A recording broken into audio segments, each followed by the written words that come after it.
Right, so I don't take a pension. I try to give as many gifts as possible, but I still don't own a car.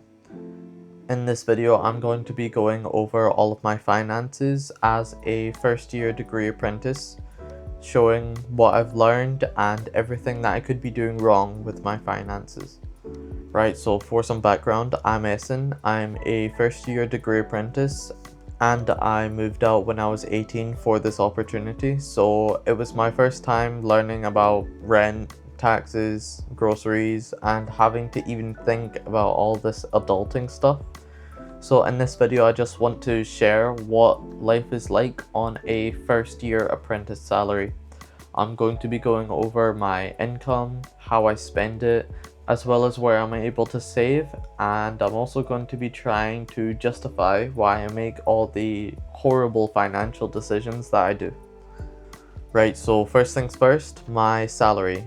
On my first year salary, I make £23,000 per year, which after taxes ends up being 1,670 per month, which is pretty good considering I'm also having my degree paid for. But I'll be honest, half of my salary just ends up vanishing, and I don't know where it goes. There are also a few deductions that I have to take off from my salary, one of them obviously being taxes, but the other two are my tech scheme, which allows me to essentially finance some of my technology over the course of 2 years. So things like my keyboard, my microphone, and my Hoover are on this tech scheme, where I pay £17 per month, and also my cycle scheme.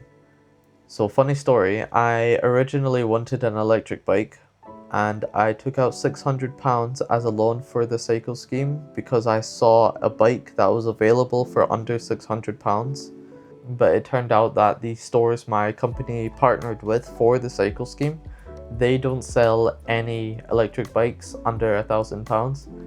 So I ended up having to buy a normal bike for around 300 to 400 and spend the rest of it all on equipment that I don't really use. So that wasn't really smart of me, to be honest. Now onto the budget. So for my rent, I pay £650 per month, which is pretty good for the area because I get my own room as well as one separate bathroom, where I share the living room and the kitchen, with the only issue being that it's right next to some train tracks, so it's kind of a pain to sleep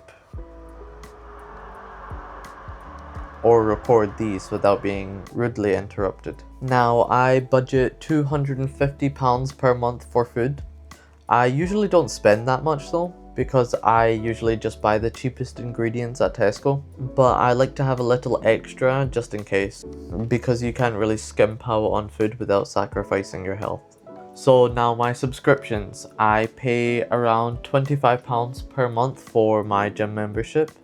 I pay £7 per month for a SoundCloud Go subscription, just to get rid of those ads, which are complete piss take, by the way. My iCloud subscription is £3 per month for the 200 gig plan. Fuck if I know. Let's find out. Yeah, for the 200 gig plan. I was right. Okay now. Now I also pay £18 per month for a Claude subscription. And finally, I pay £15 per month for Revolut Metal. And I only got it for the card. But it also comes with a NordVPN subscription, so that's convenient.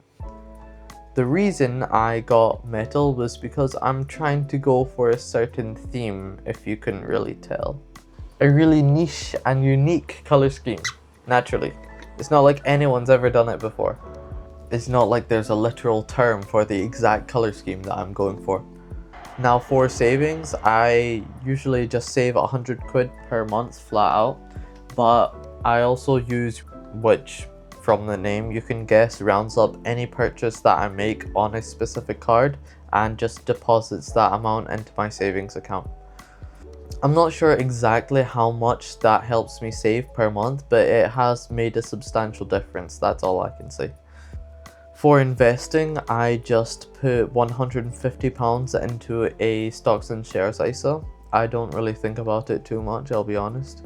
I just try to put it away and leave it there without thinking about it. Now, for the reason that I don't take a pension is that I don't really trust it. Now, the age of retirement is raising almost all the time, and I don't want to have something like that to rely on.